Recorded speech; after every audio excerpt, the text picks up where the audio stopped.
But I find that a very handy tool with Entropic. Even it just takes 1 point and it works really well. Yeah. Do you have points then in Weakening Veil, Enfeebling Veil, I mean, or?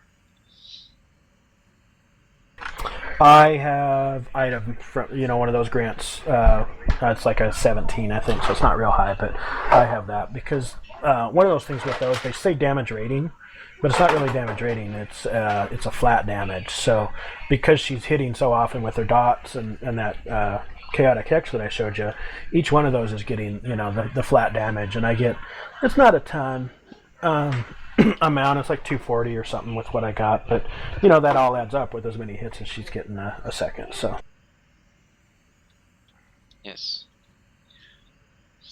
Her ultimate. What do you think of her? Of that? Do you use it a lot? I hardly use it. Sometimes I'll use it like as I go into Modok fight. When there's especially with all the summon spawns now too. So as things get overwhelmed, I use it. But one of the things with their ultimate is it does so good anyways, or she's so good anyways at clearing large amounts of trash that it really kind of doesn't add much to her. So we've been promised that she's supposed to get a rework on that, but we'll have to see. That was that was back at 1st of July, and we haven't seen anything. So maybe with her upcoming rework, they'll include some changes to the ultimate. Although it does look like Doomsaw posted a deal last night where they're basically changing all ultimates. They're available at level 52, and then there's a signature skill that's similar to ultimate earlier. So I think all of them will change a little bit because of that new mechanic, which kind of looks interesting. Yeah, for people who haven't read it yet on the forums, I can imagine. I only read it at work today as well. Is that every hero will get a major rework. The ultimate will all move to level 52, and at level 30, people will get a signature move, which is it is like an ultimate. It is an extra button. But you can also level it with ultimate tokens, but it is like the problem they have with the ultimate is it's not really what they want. Some are not that ultimate, and what they want to do now is they want to make the current ultimates like skills on a lower cooldown, and think of even awesomer, if that's a word, awesomer level 52 ultimates, which will do. Well, I only know that the Spider-Man one is going to be called Maximum Spider. We have to see what it does, but for me I really like it. It means that they really want to improve the build options and continue to develop the game the coming year at least, because they're not going to do every hero every week that way. But do you feel the same way? Yeah, I think so. I think there's some good, definitely some good benefits of it. It's kind of nice to get something new as you get later levels instead of, where it's at, where after 30 you get nothing new. So that'll be kind of a nice little feature there too, once you get higher level. And it gives them an ability to add in something that's really nice at later levels, but would probably be too strong at lower levels. So I definitely think there's some good ideas. I think more options is never a bad thing. Totally agree there. So could you maybe show us a bit how you fight? I don't know if it works really well on Targetums. We could also just run into Midtown. Yeah, we could. I'll do a quick thing here. Generally what I'll do, I throw out the charm. You can see it charms them there. So, and then I stack my dots. So those 2 dots. And then I just start spamming the chaotic hex like that. Like I said, every once in a while I'll throw a teleport in there because it adds quite a bit of damage too in one shot. So instead of a lot of little damage, you start getting some burst damage. So you can see it's not a ton. However, with their secondary resources, you get higher. You can get up to 50% more damage to your skills the more mobs that you kill. So that's kind of, you'll see those 1400s and stuff go up over 2,000 as you get in the higher deals like that. So that's basically it. You just apply your dots, keep the charm up, and use the chaotic hex. Like I said, I can usually stand right in the middle of a very large group of mobs and just do that same thing.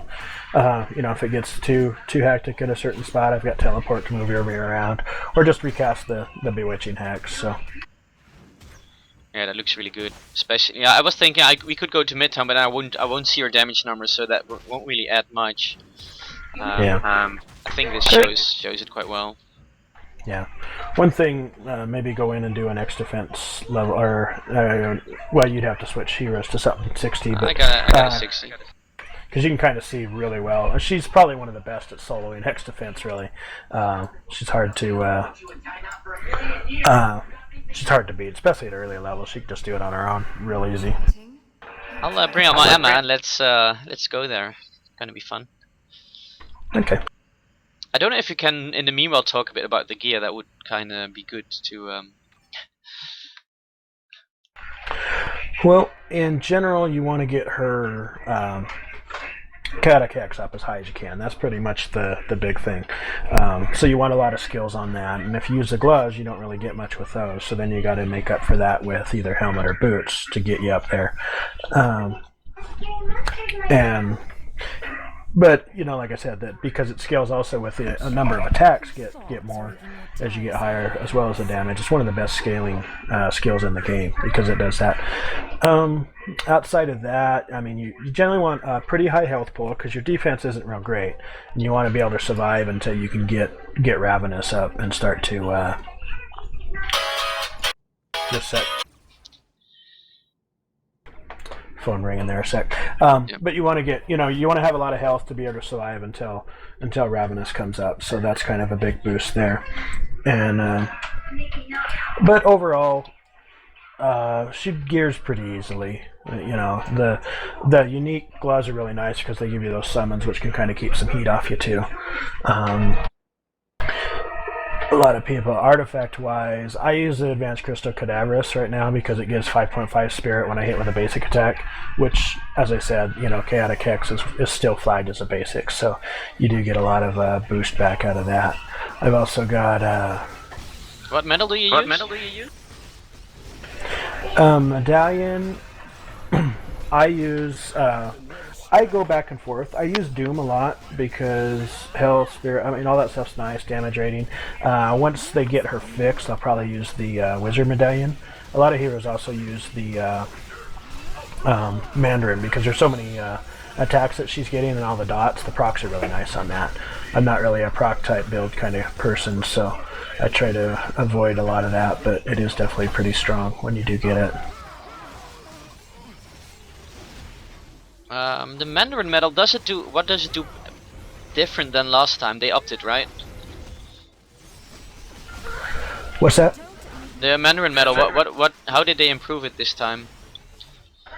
Not so much. I mean, it's always been kind of decent, especially for anybody that attacks really fast, and I can kind of show you if I throw one on. But... I'm in an X defense, by the way. Oh, okay. Sorry, I'm coming.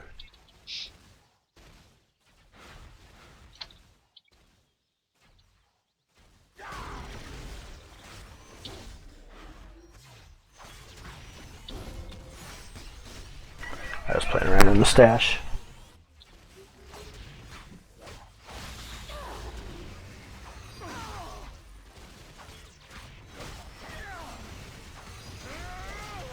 What relic do you use? I use Spirit. I mean, I probably would use something different, but a lot of my other ones are tied up with other heroes, so she's a good choice for that with Spirit.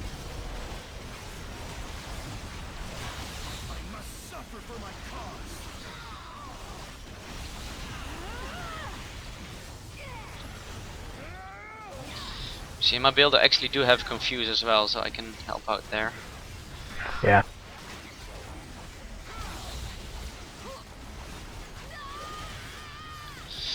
So here we get some Leloric playing Scarlet Witch action.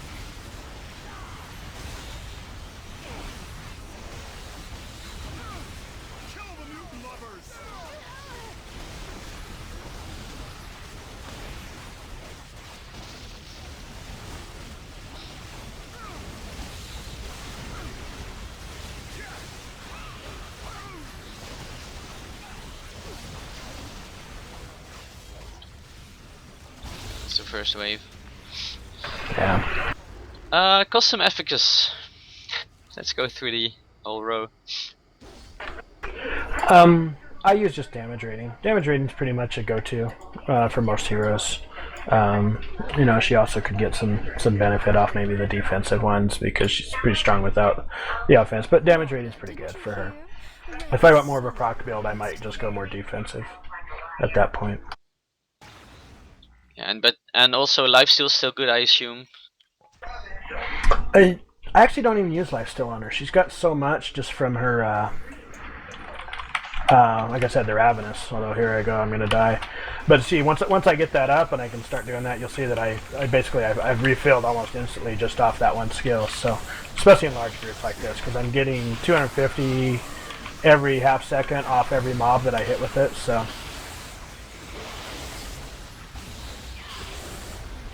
Yeah, your health went up in like instantly almost. yeah, as soon as I got them hit, I mean they hit me pretty hard. That's why you want to have a really high health total, because you want to be able to survive that initial wave, and then get to the point where you can just refill. You see right there, it was really bouncing a lot. Yeah. So what are you aiming for on your core? Health and spirit regen is probably my biggest one, just to get, she's got a 650 point spirit pull, so being able to refill 25% of that is, 150 spirit right off the bat, which is really nice. Yeah, it's quite significant. Okay, so the other slots we kind of went over as well. So you kind of need the unique boots then. The gloves. Oh, gloves. I'm sorry. her weapon, yeah. I got confused by Emma. Yeah. Her gloves are really nice. You don't need them. I mean, there's a good cosmics you can get that are just as nice, but it's really nice. The biggest part about the gloves is the pet procs, because, like I said, they do keep a lot of the heat off you sometimes to allow you to kind of set up the battlefield under control a little bit better.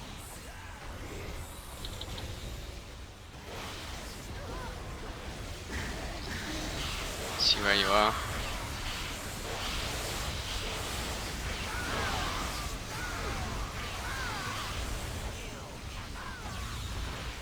And then her unique chest is really nice too. I got that, and it gives. I'll pull it up here and read off everything on it, but it gives a lot of really nice stuff.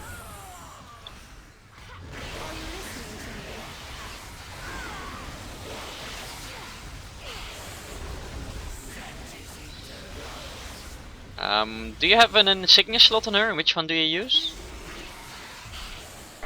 I haven't been real lucky with the insignias overall, but on her I have a just an insignia Thor.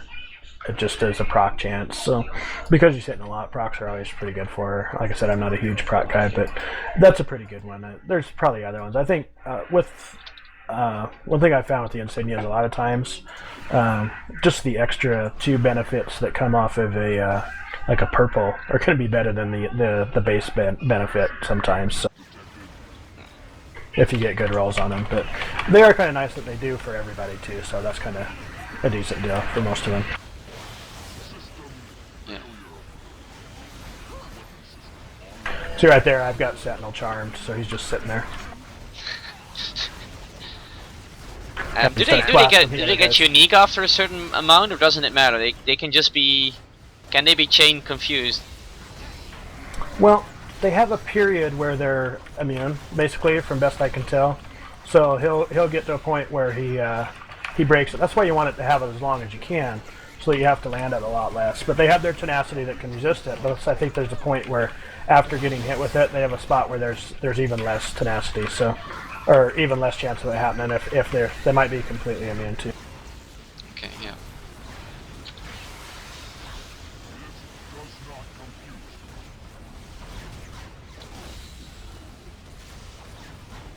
Did he just say this does not confuse me? I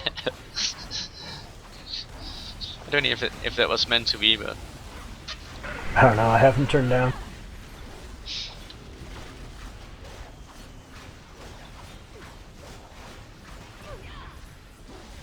yeah, I think we can get quite high in these waves then. Yeah.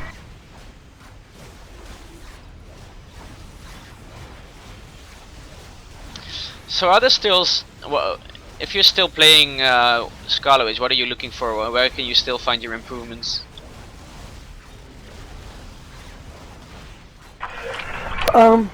Like I said, getting chaotic hex up higher would be probably my best improvements with that. And there's everything. There's always a lot of improvement. I don't think anybody in this game has perfect gear at this point, but Yeah, I mean that would probably be the biggest one. Anything with plus Catechex, plus damage rating is nice for her. Or if you want to go procs, things like that. Attack speed is a